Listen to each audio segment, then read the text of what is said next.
যেই তিনটি স্বপ্ন দেখলে ভাববেন যে আপনি জান্নাতি। আমরা দৈনন্দিন ঘুমের ঘোরে বিভিন্ন ধরনের স্বপ্ন দেখি, আর এই স্বপ্নগুলো ভালো ও খারাপ উভয় ধরনেরই হয়ে থাকে। স্বপ্ন মূলত আমরা দুইভাবে দেখতে পাই। একটা হলো আমরা যখন ঘুমিয়ে থাকি তখন শয়তান আমাদেরকে অনেক ধরনের স্বপ্ন দেখায়, যেই স্বপ্নটা মূলত শয়তানের কারণে দেখা হয়। আর আরেকটা হলো আমরা সারাদিন যা করি, বিভিন্ন রকমের কাজকর্ম বা মাথায় যেই ধরনের চিন্তা সারাদিন ঘুরপাক খায়, সেই সমস্ত বিষয়গুলো আমরা স্বপ্নে দেখে থাকি। তবে স্বপ্নের মাধ্যমে যদি জান্নাত পাওয়া যায় তাহলে বিষয়টা একটু অন্যরকম। কিছু স্বপ্ন আছে যা দেখলে ভাববেন যে আপনি জান্নাতি।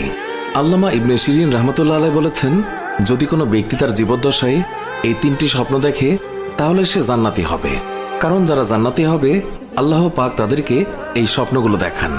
আর এর পেছনে আল্লামা শিরিন রহমতুল্লাহ আলাইহি তিনি প্রত্যেকটি কথায় হাদিসের উদ্ধৃতি দিয়েছেন এবং তা ব্যাখ্যাও করেছেন। রাসূলুল্লাহ সাল্লাল্লাহু আলাইহি ওয়াসাল্লামকে স্বপ্নে দেখলে, কারণ রাসূলুল্লাহ সাল্লাল্লাহু আলাইহি ওয়াসাল্লাম বলেছেন, যে ব্যক্তি আমাকে স্বপ্নে দেখলো সে যেন আমাকে বাস্তবে দেখলো, কেননা শয়তান কখনো আমার সুরত বা আকার আকৃতি ধারণ করতে পারে না।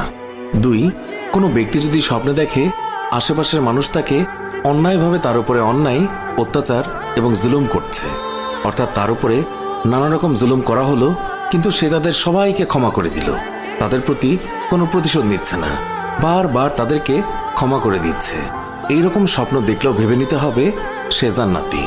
আল্লাহ তাকে ভালোবাসেন তাই এই স্বপ্ন দেখাচ্ছেন। অবশ্যই তাকে বাস্তবেও এইরকম হতে হবে যে রকমটা সে স্বপ্নে দেখে।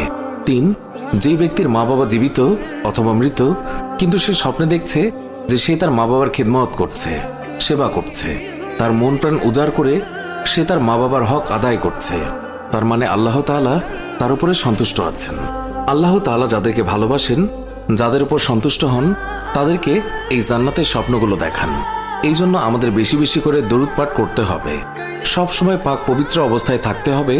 এছাড়াও রাতের বেলা ঘুমানোর আগে পাক পবিত্র হয়ে অর্থাৎ ওযু করে ঘুমাতে হবে, তাহলে আল্লাহ তাআলা তাকে এই তিনটি স্বপ্ন দেখাতে পারেন। আল্লাহ তাআলা আমাদেরকে বোঝার তৌফিক দান করুন।